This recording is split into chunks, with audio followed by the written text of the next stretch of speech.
السلام علیکم۔ آپ دیکھ رہے ہیں اسلامک ٹی وی۔ الحمدللہ رب العالمین، والصلاة والسلام علی النبی الکریم وعلی آلہ واصحابہ اجمعین، اما بعد۔ السلام علیکم۔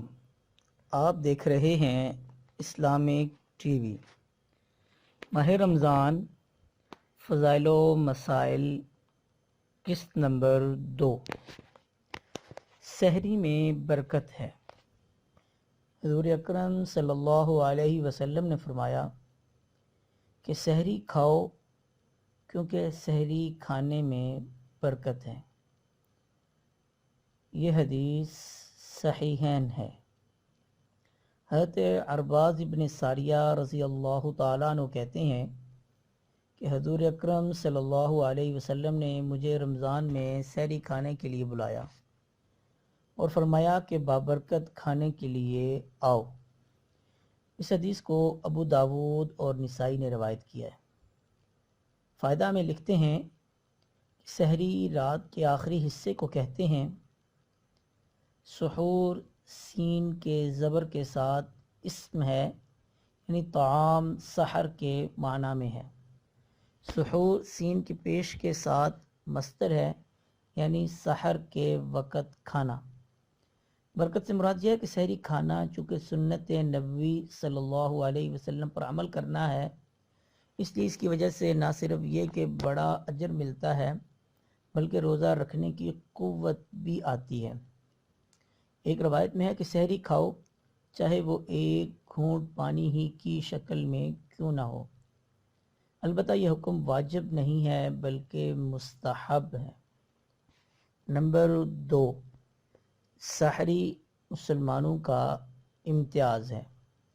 حضور اکرم صلی اللہ علیہ وسلم نے فرمایا، ہمارے روزے اور اہل کتاب یعنی یہود و نصارہ کے روزے کے درمیان فرق سحری کھانا ہے۔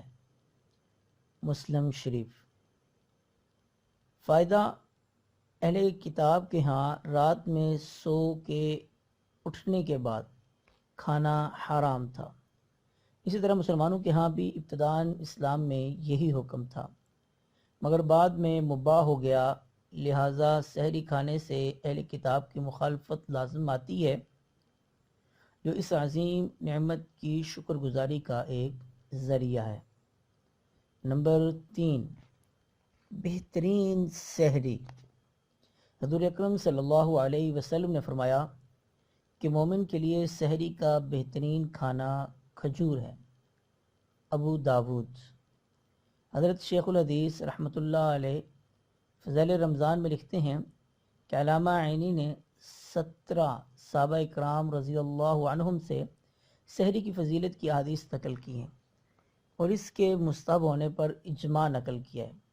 بہت سے لوگ کاہلی کی وجہ سے اس فضیلت سے محروم رہ جاتے ہیں، اور بعض لوگ تراویح پڑھ کر کھانا کھا کر سو جاتے ہیں، وہ اس کے ثواب سے محروم رہتے ہیں۔ اسی کے لغت میں سحر اس کھانے کو کہتے ہیں جو صبح کے قریب کھایا جاتا ہے۔ قاموس۔ بعض نے کہا ہے کہ آدھی رات سے اس کا وقت شروع ہو جاتا ہے۔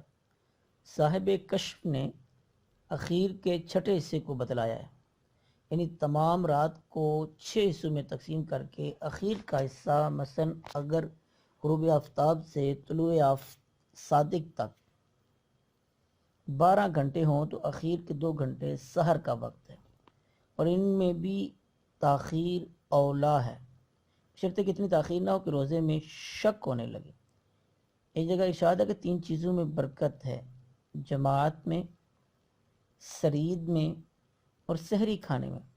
حضور اکرم صلی اللہ علیہ وسلم جب کسی صحابی کو اپنے ساتھ سحر کھلانے کے لیے بلاتے تو ارشاد فرماتے کہ آؤ برکت کا کھانا کھا لو۔ ایک حدیث میں ہے کہ سحری کھا کر روزے پر قوت حاصل کرو اور دوپہر کو سو کر اخیر شب کے اٹھنے میں مدد چاہا کرو۔ حضرت عبداللہ ابن حارث رضی اللہ تعالیٰ عنہ ایک صحابی سے نقل کرتے ہیں کہ میں نے حضور اکرم صلی اللہ علیہ وسلم کی خدمت میں ایسے وقت حاضر ہوا کہ آپ صلی اللہ علیہ وسلم سحری نوش فرما رہے تھے۔ آپ صلی اللہ علیہ وسلم نے فرمایا یہ ایک برکت کی چیز ہے جو اللہ نے تم کو عطا فرمائی ہے، اس کو مت چھوڑنا۔ نمبر 4، سحری کے اہم مسائل۔ اگر کوئی شخص رات ہی کو اس اندیشے سے روزے کی نیت کر کے سو جائے کہ سحری کے وقت اس کی آنکھ نہیں کھلے گی تو اس کا روزہ ہو جائے گا۔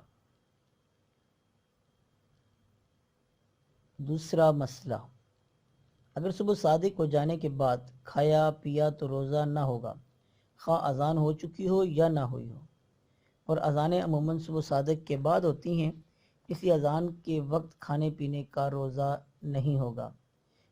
عموماً مسجدوں میں اوقات کے نقشے لگے ہوتے ہیں، ابتدائے فجر کے وقت دیکھ کر اس سے 4-5 منٹ پہلے سحری کھانا بند کر دیا جائے۔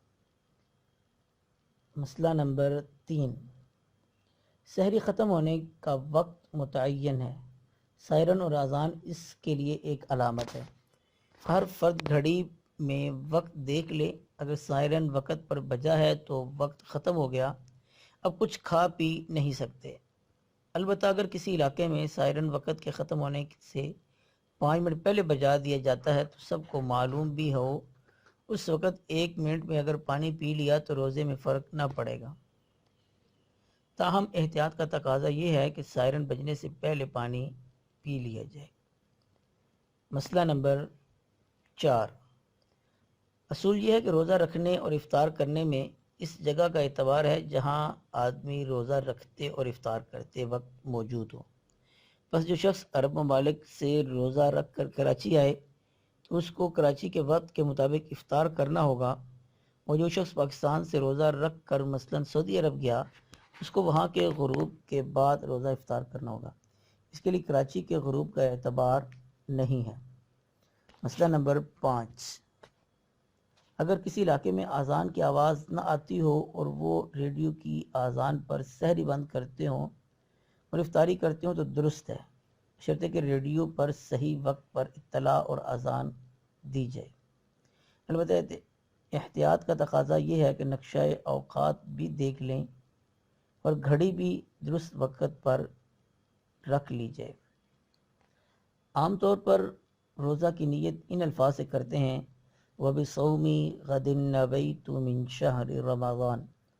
یہ الفاظ سنت نبی صلی اللہ علیہ وسلم سے ثابت نہیں بلکہ مشائخ سے سہولت کے لیے منقول ہے۔ واضح ہے کہ نیت دل کے ارادے کو کہتے ہیں۔ اگر کوئی شخص دل سے ارادہ کر لے کہ کل رمضان کا روزہ رکھوں گا تو بھی درست ہو جائے گا۔ زبان سے تلفظ کر لینا بہتر ہے۔ نیت زبان سے تلفظ کرتے وقت انہیں الفاظ سے نیت کرنا ضروری نہیں۔ یہ الفاظ عام آدمیوں کی سہولت کے لیے ہیں، وہ عربی میں نیت کر لیں۔ یہ سلسلہ جاری ہے۔